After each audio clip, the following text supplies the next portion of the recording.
मैं हूँ कुंदन।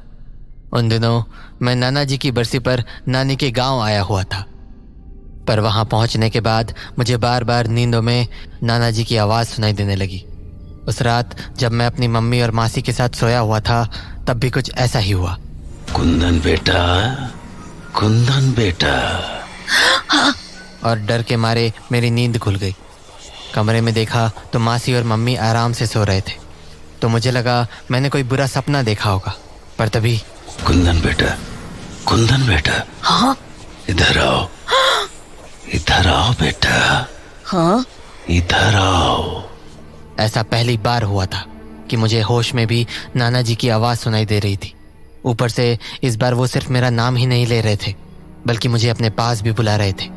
तो मैं अपने बिस्तर से उठा और उस आवाज़ का पीछा करते हुए कमरे से बाहर आ गया।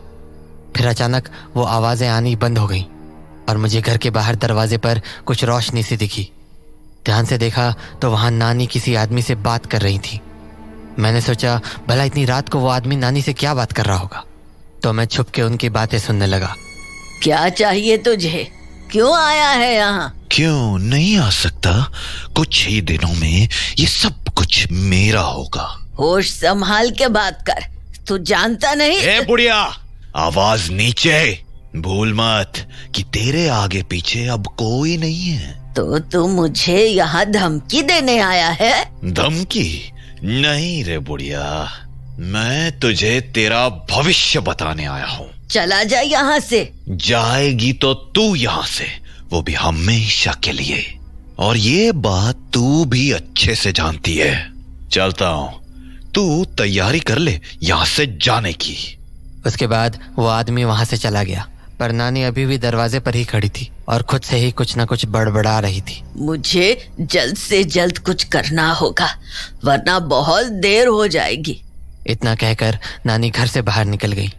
मैंने सोचा भला इतनी रात को नानी कहाँ जा रही है, तो मैं भी उनके पीछे पीछे घर के बाहर निकल गया। रात बहुत ज़्यादा हो चुकी थी, तो बाहर काफ़ी अंधेरा था। पर तभी मैंने नानी को बगीचे वाले रास्ते की ओर जाते देखा। मैंने उस बगीचे के बारे में मासी से कई बार सुना था कि वहाँ पर रात को कोई नहीं जाता, पर फिर भी मैं डरते डरते नानी के पीछे जाने लगा। कुछ ही देर में मैं बगीचे के पास पहुँच गया और मैंने देखा कि नानी बगीचे के गेट के सामने खड़ी थी। वो बगीचा आज रात भी वैसा ही खौफनाक दिख रहा था। तभी अचानक नानी बगीचे के अंदर चली गई। मुझे तो ये देखकर झटका ही लग गया, क्योंकि अब तक मैंने बगीचे को लेकर जो भी सुना था उससे यही समझ पाया था कि आज तक जो भी बगीचे के अंदर गया वो कभी लौट कर नहीं आया। तो फिर नानी ऐसे कैसे अंदर चली गई? उस बगीचे में हमेशा कोहरा हुआ करता था, पर पता नहीं क्यों अब वो कोहरा छट चुका था। मुझे ये बात काफ़ी अजीब लगी और जब मैं बगीचे के दरवाजे पर पहुंचा तो कोहरा छटने के कारण मुझे बगीचे के अंदर जाता हुआ एक लंबा रास्ता दिखा। मैंने सोचा शायद नानी उसी रास्ते से होती हुई अंदर गई होंगी, तो थोड़ा डरते डरते मैं भी उस बगीचे के अंदर चला गया। मुझे पेड़ों के अलावा कुछ भी नहीं दिखा, पर तभी दूर दाईं ओर पर मुझे एक झोपड़ी दिखी जिसके खिड़की से रोशनी आ रही थी। मैंने सोचा कहीं नानी इसी झोपड़ी में तो नहीं है, तो मैं दबे पांव उस झोपड़ी के पास पहुंच गया और खिड़की के अंदर झांकने लगा। वहाँ मुझे कमरे के अंदर नानी दिखी, जो सामने की दीवार की तरफ मुंह करके खड़ी हुई थी। उनके बगल में एक बड़ा पतीला और एक खटिया पड़ी थी। उस पतीले के नीचे आग भी जल रही थी। खटिए पर कागज़ के कुछ पन्ने और एक पेन रखा था। नानी ने वो पेन उठाया और एक पन्ने पर कुछ लिखने लगी। फिर वो पन्ना दीवार की ओर करके खड़ी हो गई। मुझे समझ नहीं आया कि आखिर नानी करना क्या चाह रही है।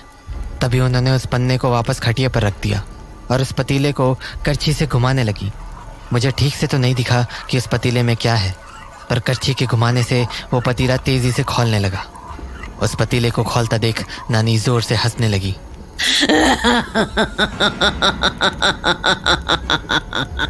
उस हंसी को सुनकर मैं इतना डर गया कि मेरे मुंह से आवाज़ निकल गई। मेरी आवाज़ सुनते ही नानी पीछे मुड़कर देखने लगी, पर तभी मैं खिड़की के बगल में छुप गया और कुछ देर बिना कोई आवाज़ किए वहीं खड़ा रहा। थोड़ी देर तक जब कोई हलचल नहीं हुई तो मैं वहाँ से निकल गया और भागा भागा घर पर पहुँचा। लेकिन दरवाजे पर मेरी मासी खड़ी थी और वो बहुत ज़्यादा गुस्से में लग रही थी। हाँ? मासी? कुंदन, कहाँ थे तुम? मासी, मैं वो कहाँ थे तुम? तुमसे मना किया था ना मैंने रात को बाहर जाने से। मासी वो कुंदन, सच सच बताओ, तुम बगीचे के पास तो नहीं गए थे ना? मासी मासी क्या मासी? बताओ मुझे। नहीं मासी। तो कहाँ थे तुम? मासी वो क्या वो? चुपचाप अंदर चलो। तो मैं जाकर अपने बिस्तर पर लेट गया और सोने का नाटक करने लगा, पर मेरा शरीर अब भी कांप रहा था, क्योंकि मेरी जान तो ये सोचकर निकली जा रही थी कि कहीं बगीचे में नानी ने मुझे देख न लिया हो। इसी डर में मेरी आंख कब लग गई मुझे पता भी नहीं चला। अगली सुबह जब मेरी नींद खुली तो मासी मेरे बगल में ही बैठी हुई थी। मासी उठ गए तुम? मैं तुम्हारे उठने का ही इंतजार कर रही थी। मासी अब बताओ, कल रात बाहर क्यों गए थे तुम? मासी मैं मना किया था ना रात को घर से बाहर जाने से, फिर क्यों गए थे बाहर? मासी वो मुझे ना रात को किसी की आवाज आती है। आवाज आती है? हाँ। किसकी आवाज? वो नाना की। नाना की? हाँ मासी, मैं जब से यहाँ आया हूँ तब से ही। अच्छा। हाँ मासी, और इसी वजह से मैं रात को ठीक से सो नहीं पाता हूँ। हर रात मुझे लगता है कि नाना मुझे बुला रहे हैं। देखो, ऐसा कभी कभी हो जाता है। हाँ मतलब जब हम किसी चीज के बारे में ज्यादा सोचते हैं तो कभी कभी हमारे सपने में वैसा ही कुछ दिखने लगता है। ऐसा हम लोगों के साथ भी कई बार हुआ है। पर मुझे ये बात समझ नहीं आ रही कि तुम कल रात बाहर क्यों गए थे? मासी, क्योंकि मुझे नाना की आवाज आई थी ना।